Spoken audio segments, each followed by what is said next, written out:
tugiye kwakira Bishop Jean de Dieu tumukomera amashyi aza hano imbere. Bishop Jean de Dieu. Hanyuma umukozi w'Imana niwe ugiye gusengera ijambo. Abaririmbyi bose murahita mwigenda kugira ngo twinjire mu ijambo cyangwa se uko bakoresha. Amen. Imana iguhe umugisha muvunyi. Amen. Duce bugufi dusenge. Mwami wacu Mana ushobora byose gitari cy'amahanga, muri aya masaha Nyagasani turakunezerewe cyane, tugushimiye ibyo wakoze byose, gaho Nyagasani uhabwa icyubahiro. Mwana w'intama w'Imana, turakuraritse ngo uze muri itorero, uze mu materaniro y'umara aka kanya kamanywa, gaho Nyagasani umukozi wawe Bishop Jean de Dieu agiye kuvuga ibyawe, ye kuba ari we ahubwo bari wowe umubamo Yesu Kristo. Ngaho bana nawe ijambo rimuturukamo riba ari ryawe, kandi natwe imitima yacu uyihe kwakira ijambo ryawe. Byose mbigusabye nizeye kubikora mu izina rya Yesu Kristo umwami wacu. Amen.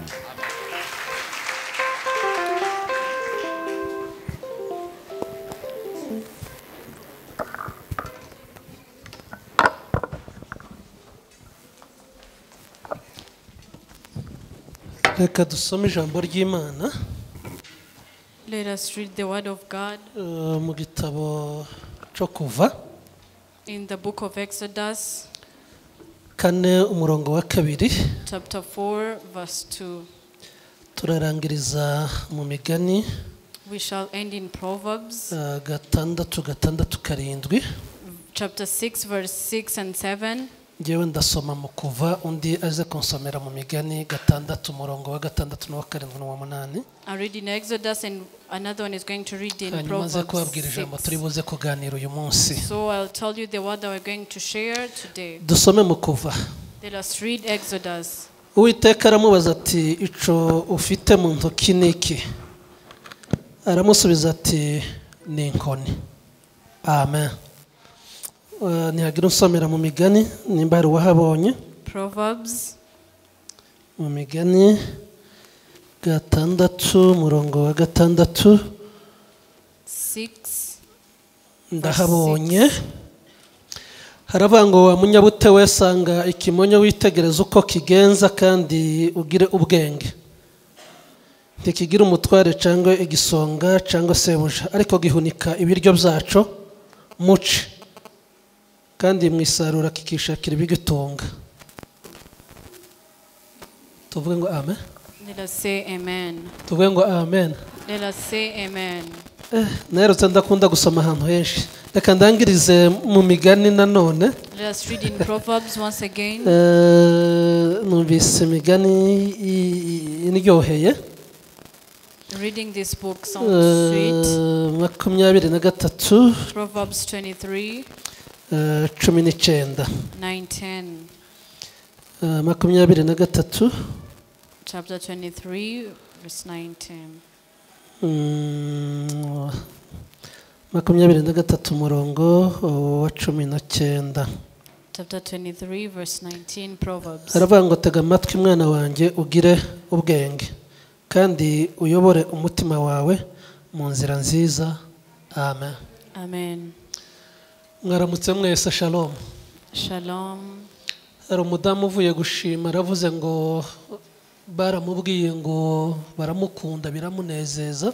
The lady who thanked said that they told her that they love you and she was pleased. Ndemezanya nawe 100%. I do agree with her 100%. Urukundo umugabo akunda umugore ntiruhagije, n'urw'umugore akunda umugabo ntiruhagije gusa kugira ngo umuntu abe anyuzwe n'urukundo. The love that a husband loves a wife or a wife loves a husband is not enough for one to be satisfied by Umuntu love. akunda gukundwa n'abantu bose.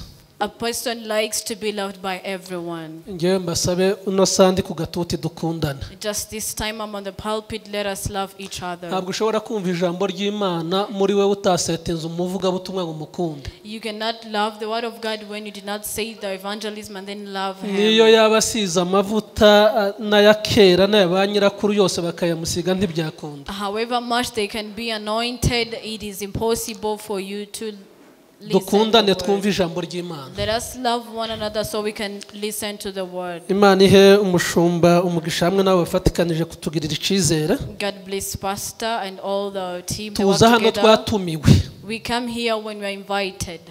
ni igihe Imana idutije. That is when this is a time that God has lent us. Imana ibahe umugisha. God bless you. Tugiye kwiga ijambo. We are going to learn the word. Kandi ubusanzwe ndi umuvugabutumwa ukunda kuguruka cyane. Normally I'm an evangelist who goes on. Ariko saa 10 ariko nsenga mbwira Imana ngufashe twige. But at 4 as I was praying, I told God to help me so we can learn. Hari igihe twirutsa abantu tukabajyana mu ijuru mu ndimi. Sometimes we rush and then we take people to heaven in just in Ariko abantu ntibumve tongues. content y'ijambo. But people do not understand the content of the Ariko word. akumva ikibatsi c'umuriro. They just understand burning things of fire. Ariko yataha ijambo riri ntaryumve. But still when they get home they don't understand the word you meant. Rimwe hari igihe bitaba bipfira mu wumva. Sometimes it is not a fault of the listener. Bishobora gupfira ahantu henshi. It might fail at certain Umutwe w'ijambo points. tugiye kuganira ijambo rivuga ngo kuva mu busa twinjira mu masezerano.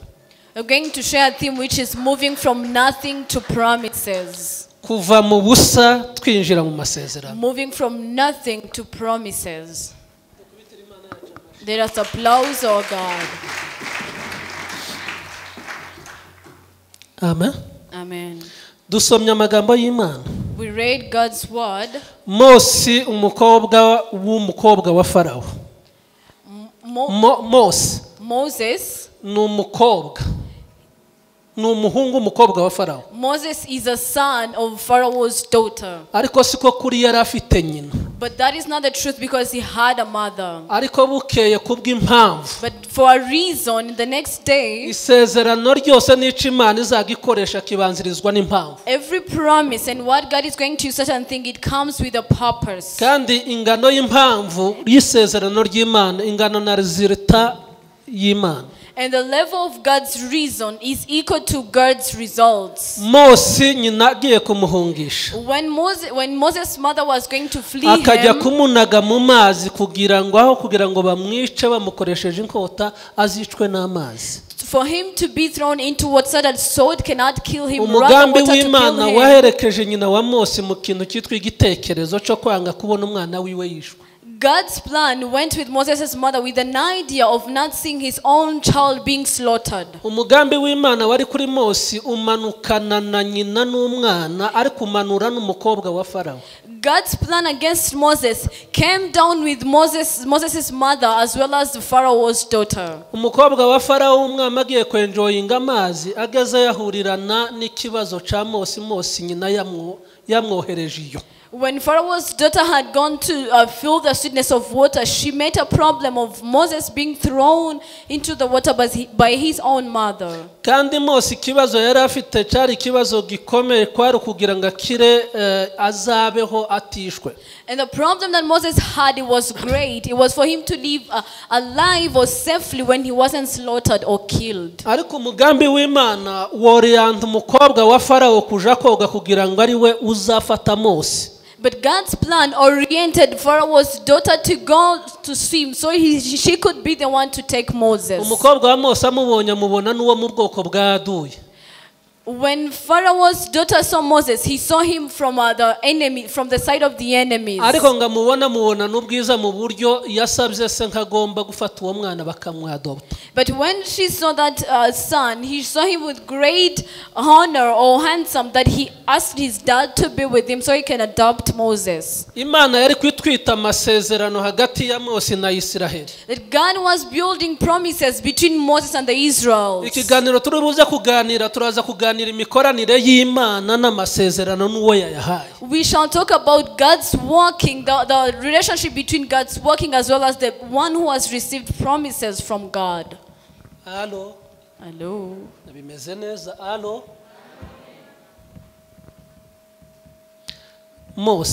Moses arajyanwa aratura kwa Farawo. He went and lived at Pharaoh's palace. Bukeye nko yariho isezerano. The next day, because he had a promise with him, Imana iramubwira ngo va kwa Farawo, va muri presidence. God told him to move from that palace.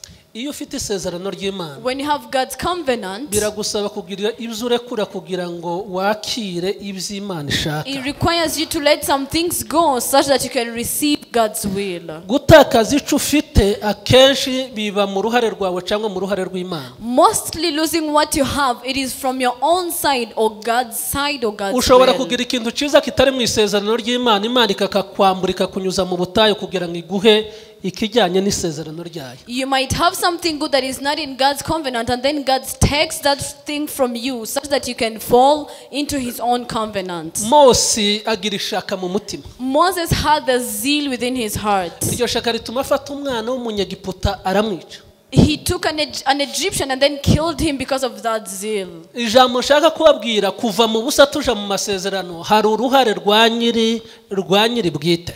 There is a side or what the owner had to do so you can move from nothing into promises. Ndaza gusoza mbabwira nko gusenga ni byiza cyane, ariko hari uruhare rwo kugira ibindi bintu tugomba kugereka mu gusenga kugira ngo duhure n'amasezerano y'Imana yatuvuzeho. I shall end telling you that yes, praying is good, but there are some other things that we ought to do apart from praying so that we can enter into true promises that God has spoke upon us.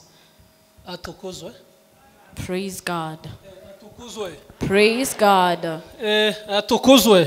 Praise God. Irino somo niryo. This teaching is so key. It's the truth.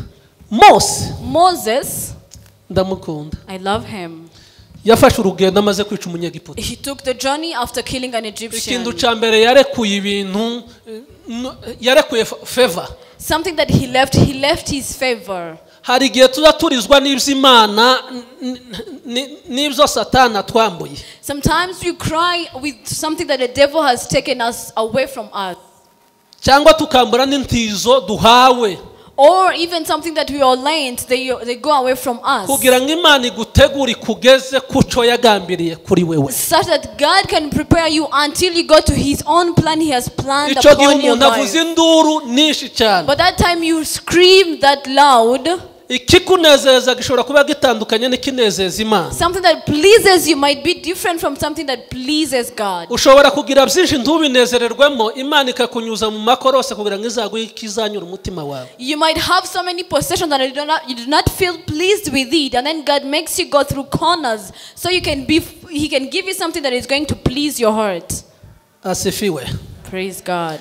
Hano tugiye kureba ibintu 12 bisabwa kugira ngo umuntu ave mu busa yinjira mu masezerano. We're going to see 12 things that requires you to move from nothing to Ibintu promises. 12 bituma umuntu ava mu busa akinjira mu masezerano y'Imana. 12 things that makes one move from nothing to promises. Uyu God's mupapa yashimye promises. Imana.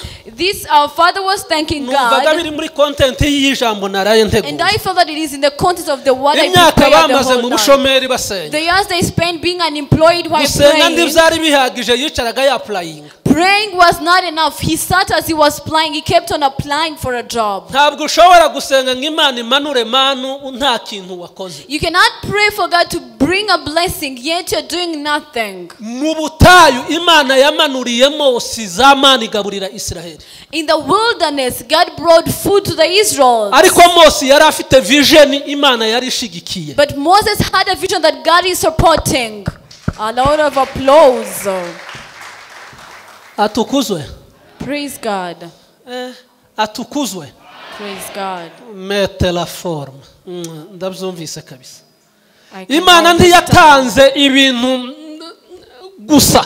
God did not just give out things. Imana ntiyigeze iha Mose manu gusa. God did not just give Moses Yayimuhaye kubera man. impamvu eshatu He z'ingenzi. gave him because of 3 reasons Iya that mbere are nuko Mose yari important. yararekuye ibitari mu masezerano. Moses had left what was not in the Icya kabiri promises. nuko Mose Secondly, yari afite mission Imana ishigikiye. Moses had a mission that God is supporting. Icya gatatu nuko Mose yari yafashe risk. Moses had took the risk. Imana itanga manu kubera izo And mpamvu. God gave food for such Ntabwo reasons. gusa Imana yahaye manu Israeli kubera gusenga. God did not give food to Israel because of only Imana prayers. izitanga manu ikayiha umuntu ufite vision God yerekwa. blesses the one who has a vision or Reka revelation. dukubitire Imana yacu amashi. Hallelujah. Hallelujah. Hallelujah. Reka mvuge ibintu 12 Imana izituma supporting umuntu kugera ku masezerano. Let me say 12 things that would make God support a human being to make Icya mbere the ni ukugira promises. imitekerereze Firstly, ihindutse n'imyumvire it- ukayihuza n'igihe n'inyungu. it is having a changing mind and then connect it with the times and the benefits. Reka ntange haleluya. Let me give out hallelujah. munebere ndange haleluya. Allow me to shout out hallelujah. Haleluya. Hallelujah. Haleluya. Hallelujah. Ni ukuri kw'Imana. Icyambere, Firstly, kugira ngo uve mu busa for you to move from nothing, winjira mu then masezerano. enter into the promises. Hari akaririmbo itorero rimwe rikunda kuririmba, There is a song that certain church likes to sing or worship. ntabwo ari hano muri Hope. It is not here. Bakavuga ngo tuzasimbuka ngo twinjire mu ijuru. So that we shall jump and get to heaven. Ni ikinyoma. That is a lie. Ntabwo ushobora gusimbuka gusa ngo winjire mu ijuru. You never jump and then go to heaven Hari immediately. condition. There is a condition. Abatarakaye tuvuge ngo If you're amen. not angry, say amen. Iyo utarahindura imitekerereze n'imyumvire ngo uyihuze n'igihe n'inyungu nziza, If you haven't changed your mindset and the thoughts and then connect it with the time as well as good benefits, Imana iguha ikintu kijyanye n'ubuzima bwa buri munsi, ntigutekereza icyo uzaha abana cyangwa uzagira umurage. what God gives you, He gives you what is with the same life you're living into. He never thinks for you with what you're going to live for Hindura your children as a imitekerereze heritage. yawe n'imyumvire uyihuze n'inyungu n'igihe. Change your mindset and thoughts and connect it with the time and with the seasons and the benefits. Unayihuze n'isoko n'igihugu. Connect it with the market as well as the nation. Icyo gihe Imana nije gusubiza amasezerano, izasubiza amasezerano yo mu rwego akujyana muri level. When God is about to give out the promises, fulfill them, He's going to fulfill the promises that takes you to the level. Imana niga ishobora gutwerera umuntu ikintu kitari kuri level ye. A few times God could give a human being what is not on his Dutekereza level. nk'Imana yacu ni Imana y'akavuyo. Do you think our God is a God of justice organization? Ni Imana idashobora kuguha ikintu udashobora kumanaginga ngo uzakibyaze umusaruro kizabere benshi umugisha. Do you think He's a God who can give you something that you cannot benefit from that as well as others? Igihe cyose tuje gusenga ntukazubwira Imana ikibazo, uzubwira Imana iyereka ufite. Every time you come to pray, not tell God the problem, tell God the revelation of the mission you've got. Reka dukubitire Yesu wacu amashi. Let us applause Jesus.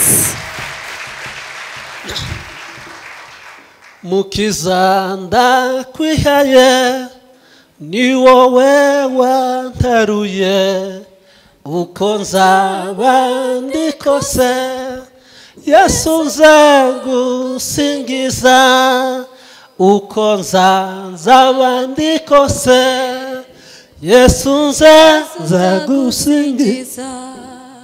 Mukiza ndakwihaye, ni wowe wantaruye, uko nzaba ndi kose, Yesu nzagusingiza. Atukuzwe. Praise God. Icya kabiri, Second, kuva mu work in the summertime. nijoro ndi gutekereza rino jambo, As I was thinking about this word, ariko nibaza ngese ikinyegere kiza kizana ibiryo gute. I was thinking, how does an ant bring food? Nta wundi muntu uzaguhindurira ubuzima, ni wewe bireba. None is going to change your life. It is your concern. Ariko abatarakaye twavuze ngo amen. If you're not angry, say amen. Kera umuntu atarakizwa ahagaze haza nk'umuvugabutumwa yabwiriza ikintu kitari mu marangamutima yawe, Before you are not saved, if someone could come and then they preach you something that is out of your own feelings, ukamutangiza kumusengera ngo ariko Mana uko yakwicaye. you start praying saying, but may he sit indeed. Uzi ijambo ritakuriye, Do you know when a word is not into you, when it's not hurting, ntabwo ushobora guhinduka. you would never change. Buriya ntituzatumwa imiti kubera kuyikunda, We never drink medicines because we like them. tuzatuyimwa kubera ko twiringiye nk'idukiza nyuma y'uburibwe. We do so because we hope it's going to cure us at a certain time of pain. Atukuzwe. Praise God. Ni ukuri kose mu minsi nabaye hano uyu munsi munezerewemo, ni ukuri kw'Imana. Among the days I came here, this is the day you feel pleased or happy. Ku wa gatatu Bishop yarantumiye, On Wednesday, Bishop invited me. nari mu masengesho ku wa gatatu, twayatangiye kuwa mbere twari tuyashoje nimugoroba n'undi mugabo ngo ni Pastor Eliya. We were in our prayers from Monday. We ended them at this last night with another man called Turavuga ngo reka tubanze tuve ku Elijah. bitanda mu rugo tugende tuje kuryama ku gasambi. And we were like, let us move from our own bedrooms and go sleep on the mat. Nimba ushaka gukarisha inzozi ugende nijoro nturare ku buriri. If you want to have strong visions, do not go at night and do not sleep on your own bed. Alo? Usaba umugore agahusha. Ask your wife for permission. Ntugende utabwiye umugore. Do not go without informing her. Cyangwa umugore asaba umugabo agahusha. Or a wife requests a permission from the husband. Umubwire ngo ndagusaba amajoro 2. Tell him only 2 nights. Nemerera ndare ku musambi. Allow me to sleep on the mat. Ariko ba mwokwemera tukavuga ijambo ry'Imana ry'ukuri. Would you allow us to speak the true word of God? Imana ntiyo gusanga kuri Musa. God would never find you in your bedroom Ngo wiyorose kuvurera ishushe. covering your good bed cover, Umugore inyuma cyangwa umugabo imbere. the wife before, the husband Bibiri iravuga behind. ngo abanshakana umwete. The Bible says those who find me such as me with a zeal, Nibo bambona. they find me. Afata kubona Imana bitandukanye no kuja. Seeing God is different from. Hari igihe tuba dusenga tukabwira Imana ngo Mana gira gutya twumve. Sometimes we tell God, God, do this and this, please listen to Oh our yeah, prayers. sibyo. No, that is Twebwe wrong. tugomba gusenga mu buryo twumva Imana. Rather, we ought to pray now that we ask, listens, understands God. Iteka iyo dusenga Imana iratwumva. Every time when we pray, God listens. Ahubwo ni twebwe tutumva Imana Rather, yacu. we are the ones who never listens to our own God. Applause to God. Inzozi zawe zimeze gute? How is your vision? Nigeze kugira inzozi za gito. I once had bad dreams. Kicara I sat ngakora urutonde rwa bene wacu. and do a list of my brethren, my family members. Hari abo mvuze ba? Did I say anyone? Mwami Yesu. King Jesus. Ndi gusenga As I'm praying, ariko ubupfu ni bubi. foolishness is bad. Mwami Yesu. King Jesus, Ndakwereka I show you marume. my uncle. Ndakwereka data wacu. I show you my brother. Ndakwereka mushiki I wanjye. show you my sister. Ndakwereka ninde wundi abantu bagira n'isano rya bugufi. Ndakwereka masenge. Show you my aunt. Uwamugiriye neza ugende umusange nawe azangirire neza. Bless them such that they can bless me too. Besha urabona noneho uyu munsi ntabaye mwarimu. Mwarimu ibintu byo gusaragurika oya. Numvise umwuka ambwira ngo no ngasenga. I could pray. Mwami Yesu. King Jesus. Mushenge masenge. My aunt, my uncle. Ugende umusanga ndebe. Go to them so they can look at me. Imana ikandeba. Then God could look at me. Ikabona ingano yanjye. He could see that my level, Nuko izagera ikanyura muri masenge ikabona kungarukaho. that it has to go first through my aunt and then comes back to me. No masenge yaje kumpa. And then when my aunt is about to bless me, Akanganira kingana nico we yanifuriza. and then they could give me with what is equal to what they Nkaba require ntakaje from me. ngewe mu ijuru no ku Mana. I could lose myself in heaven and to Ndahinduka God fotokopi y'abafite. and change, become a copy of those who have. Karisha ubwongo. Karisha ubwongo. Be tough with the mind.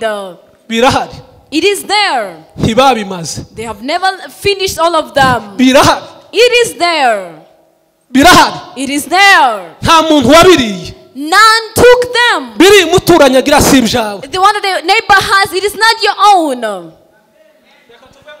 Let us say amen. Icya gatanu. Fifth, Kwihigije giving yourself no time gukorera ku mihigo. and walking into principle. Imana ikeneye ko ukorera ku mihigo. God wants you to walk unto goals. Wasetinze inzozi. You've set a vision. Gerageza. Try. Ukorere ku mihigo. Walk on the goals. Ukorere ku mihigo. Walk under Nukorera ku goals. mihigo. Because if you walk under Bizaguha goals, intambwe yo gukora it is going to evaluation give buri you a mwaka. step to. Gukora evaluation buri It mwaka. is going to give you a time to evaluate Kumenya aho on a daily waguye. basis and know where you failed, Kugira ngo uzamenye aho uzashora imbaraga undi mwaka. so that you can know where to invest the next year. Inzira z'Imana ni nyinshi. God's way, there's so many.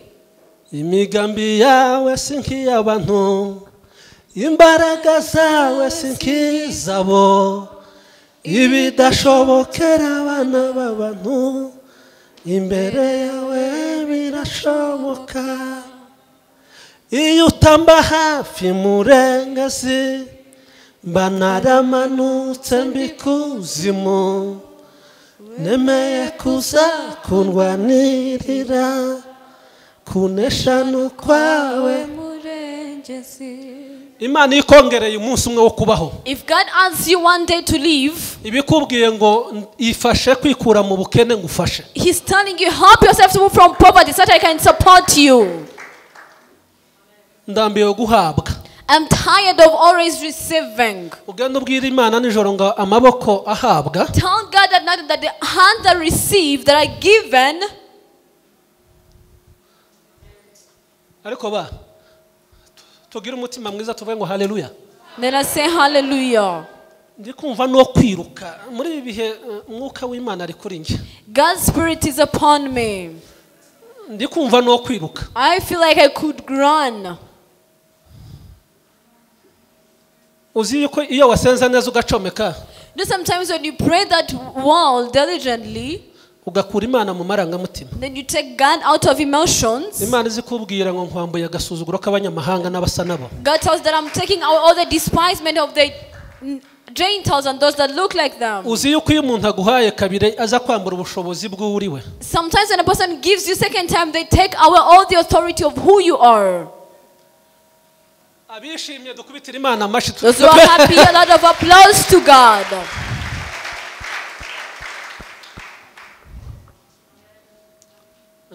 Moto wa Bwana. Lode metanfora za la proprietary many de. Azandole egenide. Asika a forma. Tandala prepa salegrea. Meni za la faire. Notama bizale meto a faire. Formile preta edenite. Zangulu we nime elari. Vela pre po preta faire ser grania. Hallelujah. Meza ad unité de foi. A lot of applause to our God.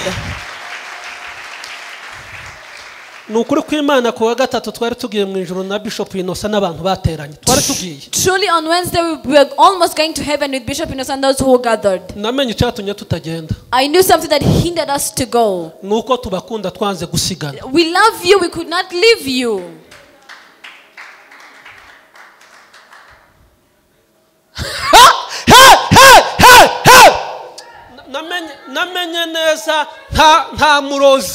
There is no witch. There is no enemy.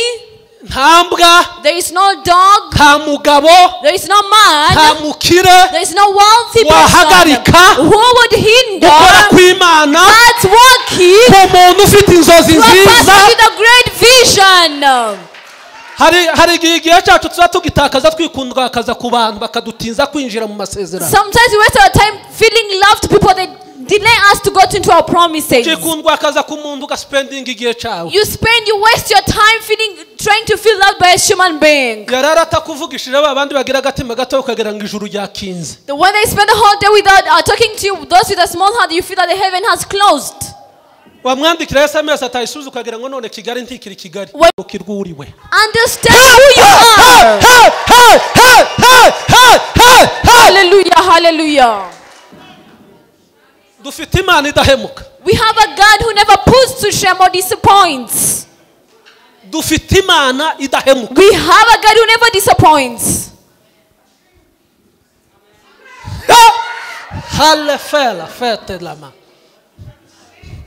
Ariko Imana yata umuntu Imana yata imbwa igihe cyayo.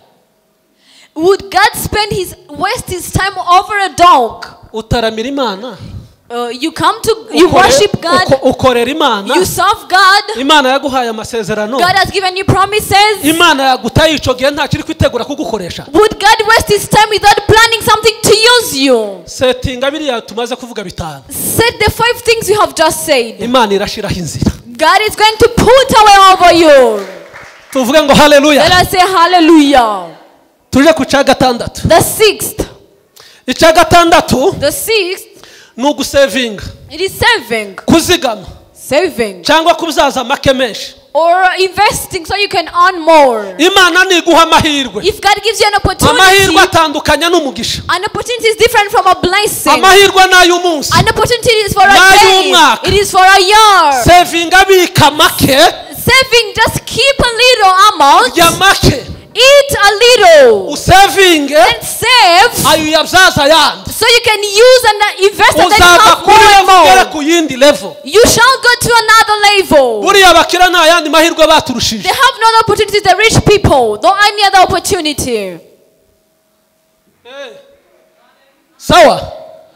Abakira nta bindi baturushije. Wealthy men, they have no any other kinds of opportunity aside. Na makuru. They are informed.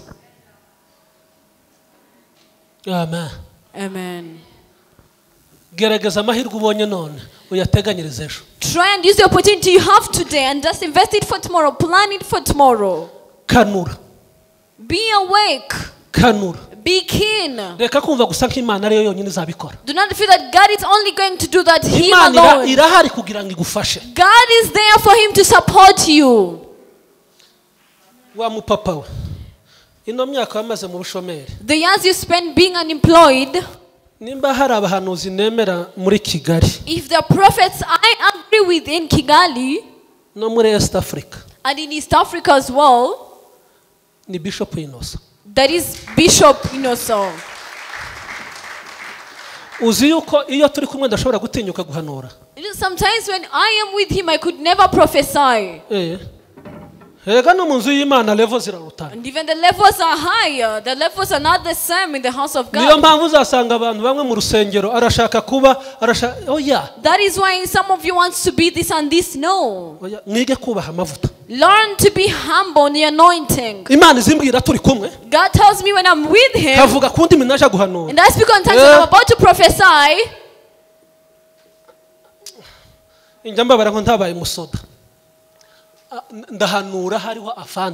I am about to prophesy, yet there is one who is more anointed than I am.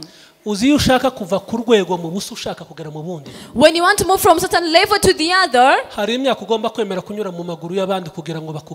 there's some years you ought to go under someone's feet so you can go farther. But have applause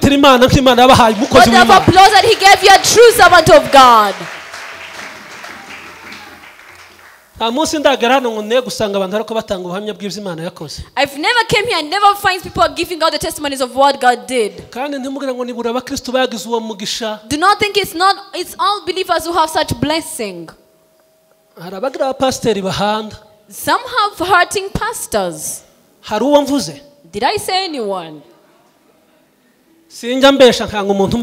I never lie. I hate a person who lies for me. They never pray. He might be an apostle, a bishop, a reverend. For you at night, you call him, tell him to pray. Do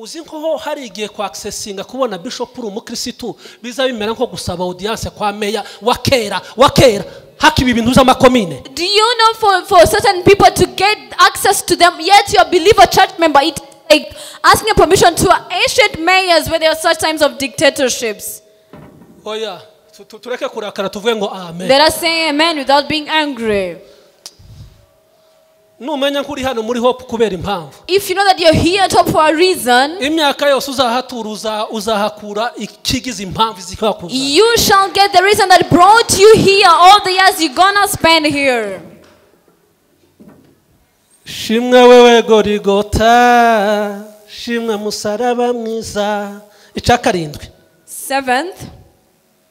Ukene connection n'abantu bafite experience. You need a connection with experienced people. Na opportunity. And opportunities.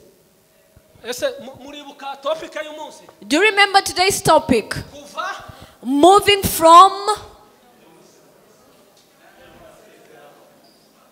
from nothing to promises.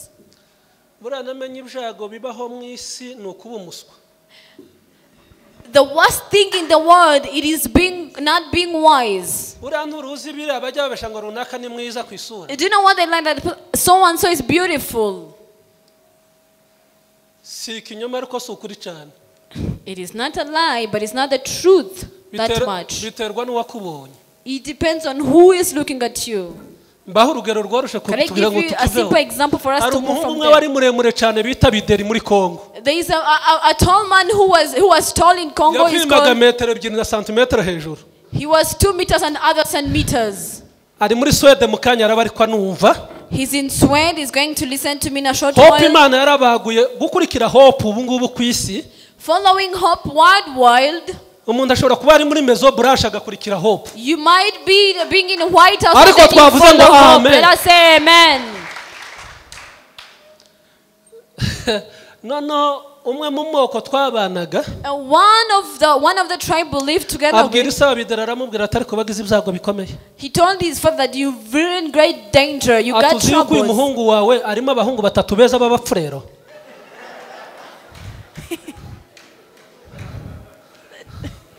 Turi kuri cya kindi runaka nimwe. That you know this son of yours is like he has 3 children within him. 3 sons within him. Ubwiza bw'umuntu kuri nge. Let me tell you, the beauty of a certain person, it is the mind. Ibindi others, biterwa n'uwakubonye n'icyo yappreciating. It depends on who is looking at you and what they appreciate. Ariko uzi icyo nkundira ubwonko? Do you know what I love of the mind? What I like about the mind? Wherever it is, it finds a seat. Bugira amapine. Bugira amapine. It has wheels. Ubwonko. The mind. Bukagira amababa. And it has wings.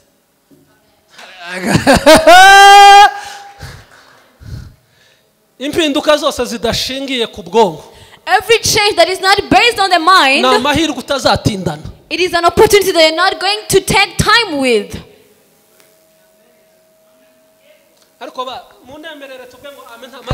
Allow me to say amen without emotions. Gutsindwa kwambaye hejo. Failing that happened to me yesterday. So gutsindwa. It is not failing. Nifasha nyigisho yo gutsinda ejo. That is a help or a source of learning to help me. Some people try to do things and they come to fail. When people try to go to the destination, people hinder them. God has been teaching me nowadays about friends. A friend that the one you share and the one who gives you.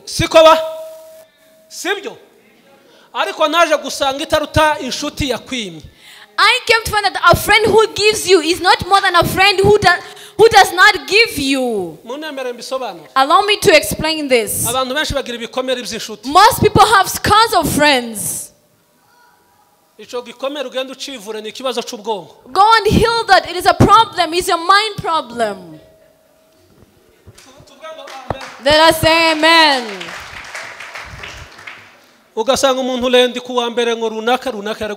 From Monday, so and so hurt you, disappointed you. There's a problem of the mindset. He has never disappointed. There are 2 good friends. The first one is the one who gave you to you. To a wise person, a good friend might be the one who denied you or who refused to give you something. The one who could not give you, yet waited for them to give you something. He challenges the vision.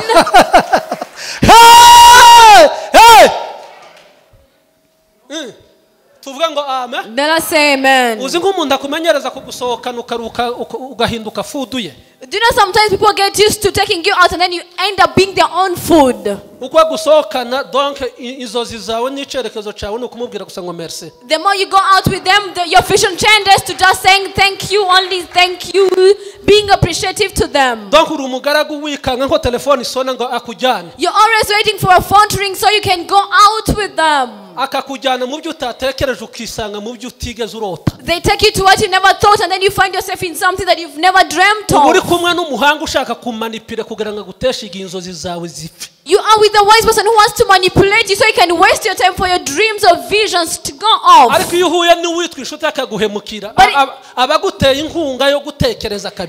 meet a friend and then he disappoints you, he's supporting you to think twice. Hallelujah. uzi imbaraga z'umuntu wahemukiwe. Do you know the power of a person who was disappointed? Azashakira amafaranga mu noro. They find money in gold or precious stones. Aho wagize ngo uzugira ngo kwimba inoro uri kuseka. Like, would you go find a precious stone when you're just laughing? Wamara gucukura imyobo metero 20 ugasanga nta kintu kirimo. After digging so many kilometers down, you find nothing in there. Uzuvayo ntutaha ukaja gusatura imbaho. You go there and you never go home. You go to the furnitures. In the furnitures, ugasanga mu Buyapani bakeneye imbaho. find that in Japan they need furnitures. Ukazamukira muri ibyo. Then you start growing. Hari abantu bagira igikomere cy'akazi batakaje. People who have because of a job they have left. Akarwara ubwoba bw'akazi yabuze. You get fear of something you left. Atekereza yuko hari indi myanya ihari. You could never think there is another position there. Umunsi umwe umugaragu w'Imana Eliya Someone of God Elijah, yahoraga atunzwe n'udufu tw'abantu. he was just living with people's flour. Ngo buce mu gitondo Imana iradukinga. In the morning God closed all of those. Imujyana ku kagazara gashoka karakama. He went him to the well and he also got dry. Wakamara gukamara bango bigenze. After they were getting dry, he was like, what is happening? Arabango rekaje kwiyahura. Well, let me go to commit suicide. Imana iramubwira ngo wagicucu. God said, you fool, Zuka.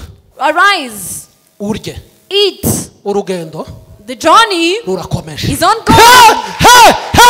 Uzicyatumye Imana imubwira ngo urugendo Do rurakomeje. you know what made God tell him that the journey is ongoing? Nuko Imana imbere yari kubona ibisubizo kuri we. Because God could see solutions ahead of him. Ije kukumara ubwoba ngo ntukongere gutekereza ibibazo ufite ngo utekereze nk'ari iherezo. I came to tell that the troubles you have, that is not the end. Subuzima. That is not life. Ni ibigufasha kongera gutekereza. It is what is helping you to rethink once again. Reka tuvuge ngo ubwenge ni bwiza ba. Let us say being wise, it is good. Tuvuge ngo amen. Amen. Ejo bundi naganira n'umugabo ko turagana ku musozo n'ibintu 12 twara tugeze ku cya 7 cya connection.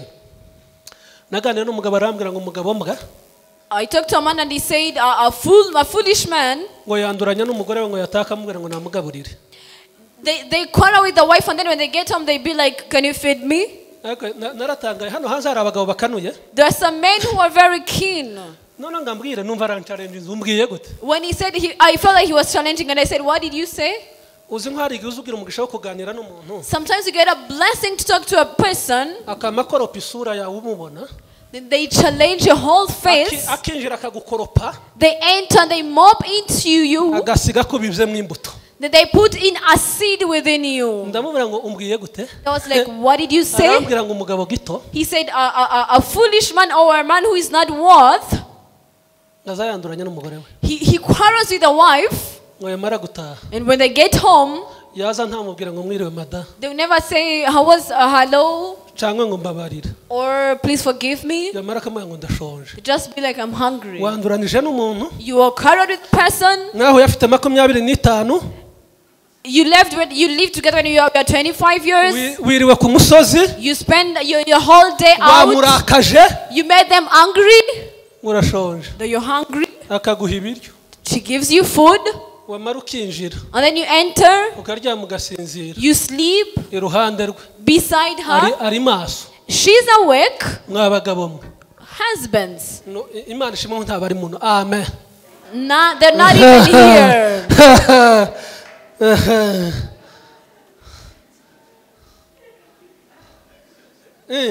Reka dukubitire Imana amashi. Let us applaud God. Hari inyigisho zija mu ijuru. There are some teachings to heaven. Abapasiteri tujya tubwiriza. The pastors we preach. Ukagira ngo nta mission dufite ku isi. You think that we've got no mission. Imana ntiyibeshe kugushira ku isi. God was never mistaken to place you there. Kandi mu mugambi w'Imana yahagushire kugira ngo uve ku rwego ugana ku rundi. And he placed you so you can move from one level to the other. Zino nyigisho zari ngombwa. These preachings, they were necessary. Hari igihe tubwiriza tukavuga uburyo abantu bazaja mu ijuru uko byoroshye. Sometimes we present tell people how it is simple to get to heaven. Ariko nous avons des missions. But we've got a mission. You have the mission. Ufite mission. You have the mission. Ufite mission. Ku Mana. To God. Ku rugo rwawe. To your home. Ku itorero. To the church. Ku bavandimwe. To your brethren. Ku gihugu cy'u Rwanda. The nation of Rwanda. Reka kwigira nabi. Do not be like that. Twiyambura ubucucu. Take away the foolishness. Wowe ikintu gikomeye. You might be something great. nuciremamo, if you create it within you, ukigirira icyizere, if you believe in yourself, Imana izaguteza intambwe. God is going to step you forward. Tugane ku cya munani n'icya cyenda n'icya cumi n'icya cumi na kimwe turangize. From the 8th then to the 12th thing, and then we end. Connection yawe ni iyi. What is your connection? Connection yawe ni iyi. What is your network? Genda utakaza abantu bataraba ingenzi, ntubatakaze nk'abapagani. Do not lose people like just as unbelievers. Uzirinde guha umuntu audience ugutesha igihe. Do not give an audience to a person who wastes your time. Mu kuja kugena umuntu wa audience uzubanza utekereza inyungu uri buze kumusigaranaho. Before giving someone an audience, just think of the benefits you have within them. Twebwe iyo twigisha inyungu mu rusengero abantu baravuga ngo twaraguye. If you're preaching about benefits in the church, people say that you are backslided. Ariko iyo tuja gusaba abapagani amafaranga tugenda tudafite isoni. But if you go to ask money to pagans or unbelievers, we go with a lot of shame.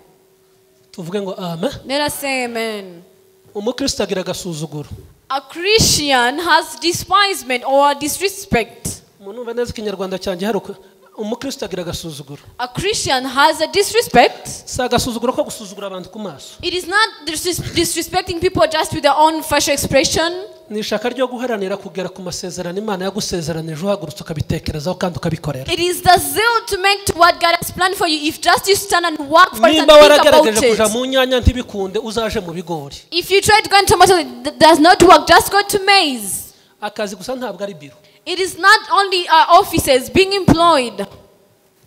Akazi ni ubushake bwo kuva ku rwego ugana ku rundi. Employment, it is the will to move from one level to the other. Tuvuge ngo amen. Amen.